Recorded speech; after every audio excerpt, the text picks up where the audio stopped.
Welcome back to my channel ಅಮ್ಮನ ಅಡುಗೆ ಮನೆ. ನಿಮಗೆಲ್ಲರಿಗೂ ಅಮ್ಮನ ಅಡುಗೆ ಮನೆಗೆ ಪ್ರೀತಿಯ ಸ್ವಾಗತ. ನಾನು ನಿಮ್ಮ ಅನುಷಾ ಮಹೇಶ್. ಎಲ್ಲರೂ ಹೇಗಿದ್ದೀರಾ? ಹಾಯ್, ಎಲ್ಲ ಚೆನ್ನಾಗಿದ್ದೀರಾ ಅಂತ ಅನ್ಕೋತೀನಿ. ನಾನು ಕೂಡ ಚೆನ್ನಾಗಿದ್ದೀನಿ. ಇವತ್ತಿನ ರೆಸಿಪಿನ ತಡ ಮಾಡಿದ್ರೆ ಶುರು ಮಾಡೋಣ ಬನ್ನಿ.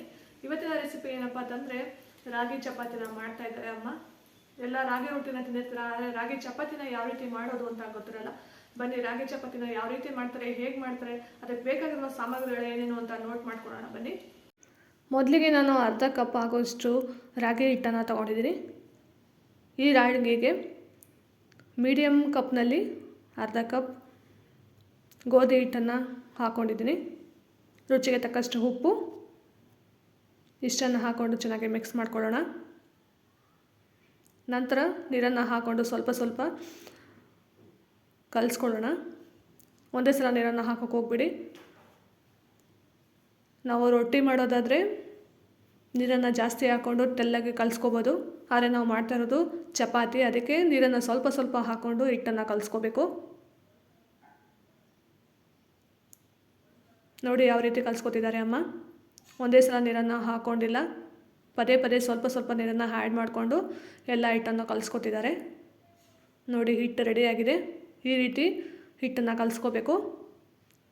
ಕೈಗೆ ಅಂಟ್ಕೋಬಾರ್ದು ಅಂತ ಹೇಳ್ಬಿಟ್ಟು ಕೊನೆಯದಾಗಿ 1 ಸ್ಪೂನ್ ಎಣ್ಣೆನ ಹಾಕ್ಕೊಂಡು ಚೆನ್ನಾಗಿ ಕಲಿಸ್ಕೊತಿದ್ದಾರೆ.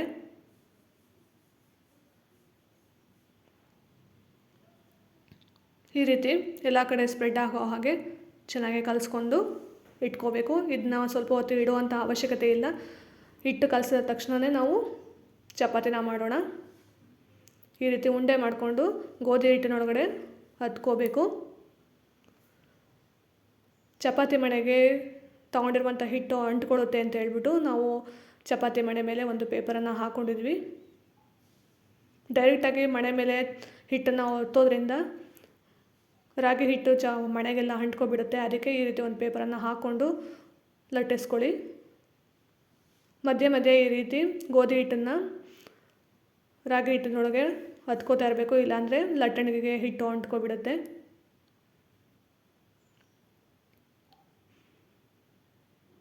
ಈ ರೀತಿ ರಾಗಿ ಹಿಟ್ಟನ್ನು ಚೆನ್ನಾಗಿ ಲಟ್ಟಿಸ್ಕೋಬೇಕು. ನಂತರ ಒಂದು ತವೆಯನ್ನು ಬಿಸಿಗೆ ಇಟ್ಟು ಸ್ವಲ್ಪ ತವ ಮೇಲೆ ಗೋಧಿ ಹಿಟ್ಟನ್ನು ಹಾಕೋಬೇಕು. ಯಾಕೆಂದರೆ ಒತ್ತಿರುವಂತಹ ಚಪಾತಿ ಅಂಟ್ಕೊಬಿಡುತ್ತೆ. ಅದಕ್ಕೆ ಸ್ವಲ್ಪ ಹಿಟ್ಟನ್ನು ಹಾಕ್ಕೊಂಡು ಈ ರೀತಿ ರಾಗಿ ಚಪಾತಿನ ಹಾಕೋಬೇಕು. ಎರಡೂ ಕಡೆ ಚೆನ್ನಾಗಿ ಬೇಯಿಸಬೇಕು. ಹಾಕಿರುವಂತಹ ರಾಗಿ ಹಿಟ್ಟನ್ನು ಈ ರೀತಿ ಒಂದು ಬಟ್ಟೆಯಲ್ಲಿ ತಳ್ಳಿಬಿಡಬೇಕು. ನೋಡಿ, ಎರಡೂ ಕಡೆ ಚೆನ್ನಾಗಿ ಬೆಂದಿದೆ. ನಂತರ ಇದನ್ನ ಡೈರೆಕ್ಟಾಗಿ ಒಲೆ ಮೇಲೆ ಬೇಯಿಸ್ಕೊಳ್ಳೋಣ. ನೋಡಿ ಯಾವ ರೀತಿ ಉಪ್ಕೋತಾರೆ ಅಂತ ಹೇಳ್ಬಿಟ್ಟು. ಒಂದು ಕಡೆ ಚೆನ್ನಾಗಿ ಬೆಂದಿದೆ, ಇನ್ನೊಂದು ಕಡೆ ಕೂಡ ಚೆನ್ನಾಗಿ ಬೇಯಿಸ್ಕೊಳ್ಳೋಣ.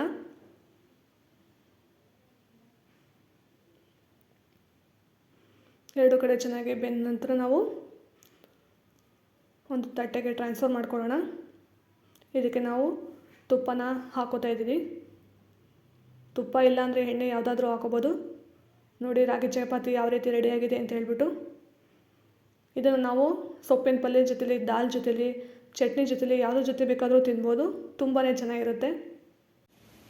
ನೋಡಿದ್ರೆ ಅಲ್ವಾ ಫ್ರೆಂಡ್ಸ್, ರಾಗಿ ಚಪಾತಿನ ಯಾವ ರೀತಿ ಮಾಡೋದು ಅಂತ ಅಮ್ಮ ತೋರಿಸ್ಕೊಟ್ರು ಅಲ್ವಾ. ಇದನ್ನು ಗ್ರೇವಿ ಜೊತೆಲಿ, ಚಟ್ನಿ ಜೊತೆಲಿ ಅಥವಾ ದಾಲ್ ಜೊತೆಲಿ ಯಾವ್ರ ಜೊತೆ ಬೇಕಾದರೂ ತಿನ್ಬೋದು. ಡಯಾಬಿಟಿಸ್ ಇರೋರು ಮುದ್ದೆನ ತಿಂದು ಬೇಜಾರಾಗಿದ್ದರೆ ಈ ರೀತಿ ಒಂದು ಚಪಾತಿನ ಮಾಡಿಸ್ಕೊಂಡು ತಿನ್ನಿ, ತುಂಬಾ ಚೆನ್ನಾಗಿರುತ್ತೆ ಅಂತ ಹೇಳ್ಬೋದು. ಈ ರೆಸಿಪಿ ನನಗೂ ಇಷ್ಟ ಆಗಿದೆ ಅಂತ ಭಾವಿಸ್ತೀನಿ. ಇಷ್ಟ ಆಗಿದ್ದಲ್ಲಿ ದಯವಿಟ್ಟು ಲೈಕ್ ಮಾಡಿ, ಶೇರ್ ಮಾಡಿ ಮತ್ತು ಕಮೆಂಟ್ ಮಾಡಿ. ನೀವೇನು ನನ್ನ ಚಾನಲ್ನ ಸಬ್ಸ್ಕ್ರೈಬ್ ಮಾಡ್ಕೊಳ್ತಾ ನೋಡ್ತೀರಾ, ದಯವಿಟ್ಟು ಸಬ್ಸ್ಕ್ರೈಬ್ ಮಾಡ್ಕೊಳ್ಳಿ.